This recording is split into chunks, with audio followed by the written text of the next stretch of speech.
अस्सलाम वालेकुम जी। आज हम नेक्स्ट टॉपिक डिस्कस करेंगे, torque on current carrying coil in magnetic field.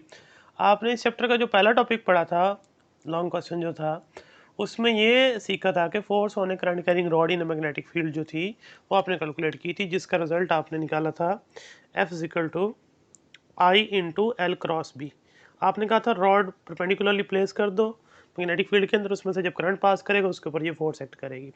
तो इसकी मैग्नीट्यूड आपने कहा था आई एल बी और साथ में साइन थीटा था, ये मैग्नीट्यूड थी।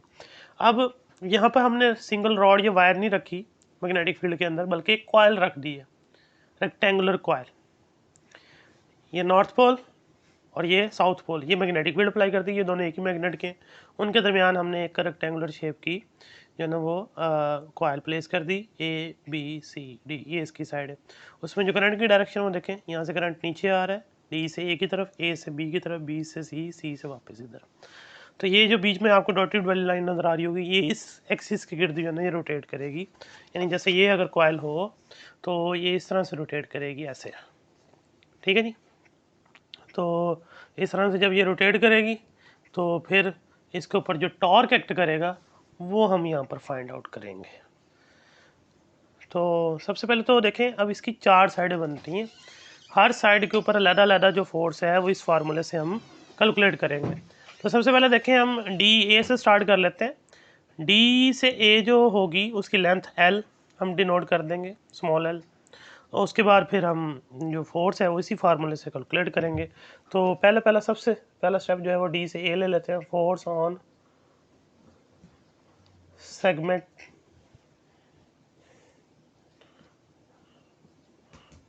डी से ए, सबसे पहले तो यहाँ अप्लाई करें एफ आई, एल की जगह आप क्या लिखोगे, डी ए, और बी तो एज इट आ जाएगा, और साथ में साइन 90, या थीटा पहले लिख लो, बाद में 90 लिख देना, क्योंकि यहाँ पर 90 डिग्री है।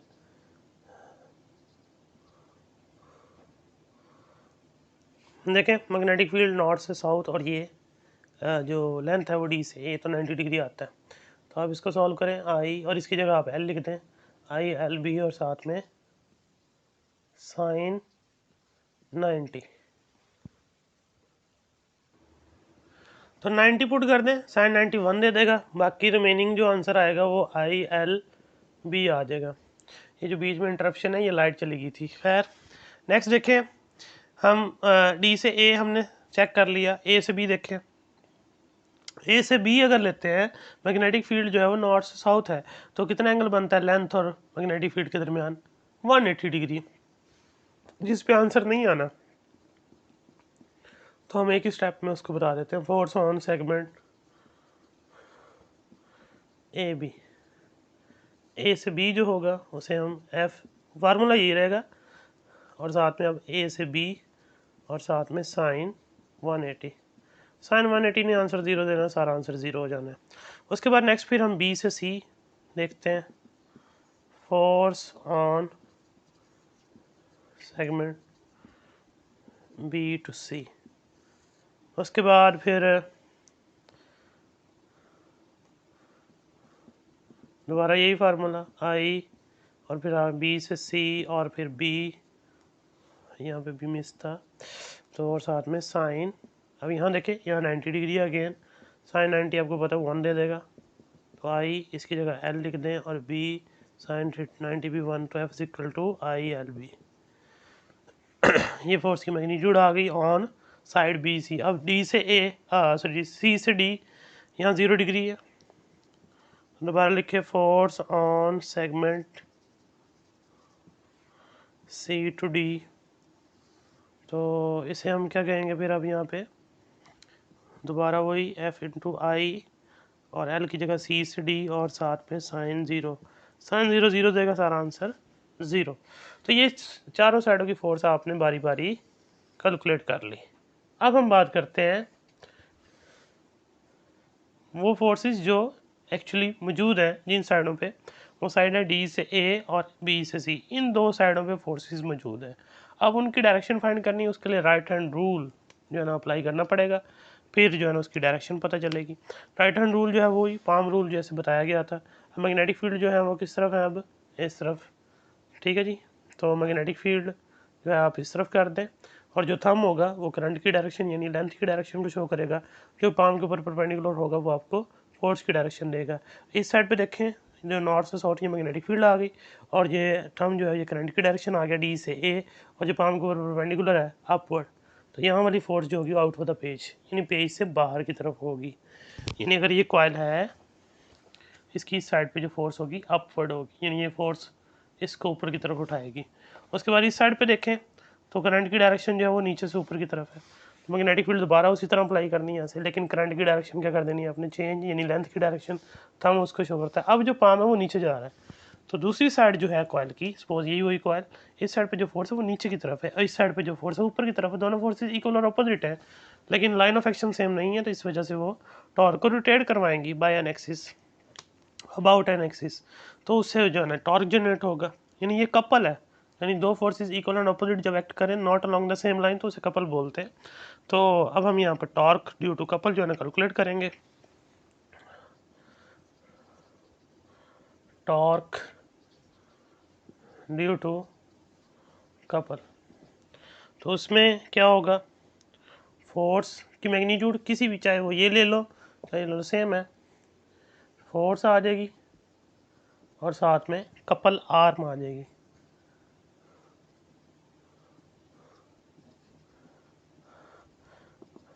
फोर्स की वैल्यू आई एल बी, और साथ में कपल आर्म देखें, यहाँ से लेके यहाँ तक का जो डिस्टेंस ये मोमेंट आर्म करेंगे इस फोर्स के लिए, और इसके लिए भी ये क्या होगा, मोमेंट आर्म होगा। उन दोनों को मिला के आप क्या नाम दे दो, कोई एक कह दो, या स्मॉल एल या कैपिटल एल, जैसे आपकी बुक में स्मॉल ए कहा हुआ है तो मैंने इसको भी स्मॉल ए लिख दिया। उसके बाद नेक्स्ट फिर इसको आप कंबाइन करें, रीअरेंज करें, आई बी और साथ जो है एल और ए को इकट्ठा कर दें, यानी ये लेंथ और ये तो विड्थ है, ये तो एरिया ऑफ द कॉइल हो गया। तो मेंशन कर दें कि जो एल ए है वो क्या बता रहे हैं, एरिया ऑफ कॉइल बता रहे हैं। तो हम क्या लिख देंगे, टॉर्क, तो टॉर्क आ जाएगा आई बी ए, ये टॉर्क आ गया। अब ये वाला जो टॉर्क है ये तब तक है जब कॉइल उसी प्लेन में रहती है जहाँ मैग्नेटिक फील्ड है, लेकिन जैसे फोर्सेस एक्ट करेंगे कॉइल वर्टिकल प्लेन में आना शुरू होगी, यानी vertical motion start, vertical position पे आएगी तो टॉर्क एक्ट जो है वो करना बंद करेगा, या वो जो फोर्सेस हैं वो इक्वल और अपोजिट और सेम लाइन पे हो जाएंगी, तो फर्दर कॉइल रोटेट नहीं कर पाएगी मोर देन 90 डिग्री। तो लेकिन वो जो फार्मूला है ये वाला, ये तब तक ही काम कर रहा है जब तक कॉइल प्लेन में है, हॉरिजॉन्टल प्लेन में है। जैसे ही थोड़ा एंगल होगा फिर जो है ना वो प्रॉब्लम आएगी, तो फिर हम एंगल के साथ बात करते हैं। यानी कि सपोज करें आप इसको अभी फ़िलहाल ये, यानी कि आप सामने से देख रहे हैं, तो अगर अपर व्यू होगा तो इस तरह से कॉइल होगी, यानी आपको एक स्ट्रेट लाइन ऐसे नज़र आएगी। तो वो लाइन पहले तो स्ट्रेट रहेगी, इसी तरह बिल्कुल स्ट्रेट रहेगी, लेकिन जैसे ही वो मोमेंट आएगी डेफिनेटली वो कॉइल वर्टिकल प्लेन में जाने लगेगी, तो ये जो साइड व्यू है वो भी चेंज हो जाएगा इस तरह से। ठीक है जी, इस तरह कॉइल यहाँ आ जाएगी इस पोजीशन से, अपनी इनिशियल पोजीशन से यहाँ फोर्स कह लो डाउनवर्ड है और यहाँ फोर्स जो है वो अपवर्ड है। अब जो लेंथ है वो ए है, यानी ये वाली लेंथ जो ए हमने जिसे कहा है वो ए जो है वो ऑलरेडी एंगल बना रहा है, यानी अपनी हॉरिजॉन्टल पोजीशन के साथ अल्फ़ा, उसके दो कंपोनेंट बन गए ए के। अगर इसको रेफरेंस रखें तो ये आप बना दें, ये बन गया ए कॉस अल्फ़ा और ये बन गया ए साइन अल्फ़ा। तो अब जो ए कॉस अल्फ़ा है वो ऑलरेडी उसी पोजीशन पे है जहाँ पर कॉइल हॉरिजॉन्टल प्लेन में मौजूद थी। तो आप ये जो कपल आर्म था उसका एक्स कंपोनेंट कंसिडर कर सकते हैं, जबकि कॉइल रोटेट भी कर रही होगी, ये जो है ना अपनी हॉरिजॉन्टल पोजीशन पे ही होगा। तो हम यहाँ पर ए को रिप्लेस करके यहाँ पर स्मॉल ए को रिप्लेस करके हम क्या ले आते हैं, आई एल बी और साथ में क्या आ जाएगा, ए कॉस अल्फ़ा। ठीक है जी, इसको थोड़ा रीअरेंज कर लें, यहाँ लिखा हुआ समझ नहीं आएगा फिर आपको। तो torque is equal to I L B और साथ में अब जो ए है, ए की जगह हम क्या लिख रहे हैं, ए कॉस अल्फ़ा।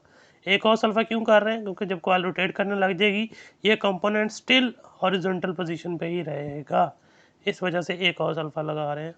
तो अब यहाँ पर फिर दोबारा वही आई एल जो ए के साथ जोड़ दें, एल और ए कर दें और साथ कॉस अल्फ़ा। एल और ए दोबारा आप क्या बना दें, एरिया बना दें। तो आई बी ए कॉस अल्फ़ा, ये टॉर्क आ गया। यहाँ तो थी सिंगल टर्न, एक की टर्न थी।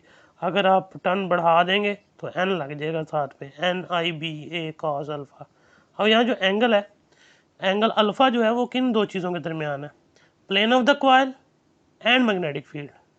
अल्फ़ा जो है वो किन किन के दरमियान है, plane of coil and B magnetic field, इन दो चीज़ों के दरमियान है। अब अगर हॉरिजॉन्टल प्लेन में होगी, यानी इसी तरह जैसे पड़ी हुई है, cos 0 है, cos 0 1 ले रहा है मैक्सिमम टॉर्क। जैसे कॉल आगे वर्टिकल मोशन की तरफ स्टार्ट करेगी, यानी इस साइड पे जो फोर्स है वो आउट ऑफ द पेज इस साइड पे इनटू द पेज लगेगी, डेफिनेटली कॉइल इस पोजीशन से इस पोजीशन पे आने लगेगी, तो एंगल चेंज होगा और कॉस जो है वो बड़े एंगल पे छोटी वैल्यू देना शुरू कर देता है, टॉर्क की वैल्यू क्या होती जाएगी, कम। तो मैक्सिमम टॉर्क आपको कब मिलेगा, जब प्लेन ऑफ द कॉइल और मैग्नेटिक फील्ड आपस में क्या होंगे, पैरेलल होंगे। ये बात याद रखनी है कि मैक्सिमम टॉर्क कब एक्ट करता है कॉइल के ऊपर। एक्सरसाइज में भी क्वेश्चन है इससे रिलेटेड, वहाँ भी डिस्कस करेंगे। टॉर्क कब मैक्सिमम एक्ट करेगा कॉइल के ऊपर, जब प्लेन ऑफ द कॉइल और मैग्नेटिक फील्ड पैरेलल होंगे। और मिनिमम कब होगा, जब प्लेन ऑफ द कॉइल और मैग्नेटिक फील्ड 90 डिग्री पे होंगे, यानी कॉइल इस पोजीशन पे हो between the pole of the magnet, तो तब जो टॉर्क एक्ट करेगा वो 0 होगा। ये बात याद रखें। ये लॉन्ग क्वेश्चन है, पेपर में आया भी हुआ है।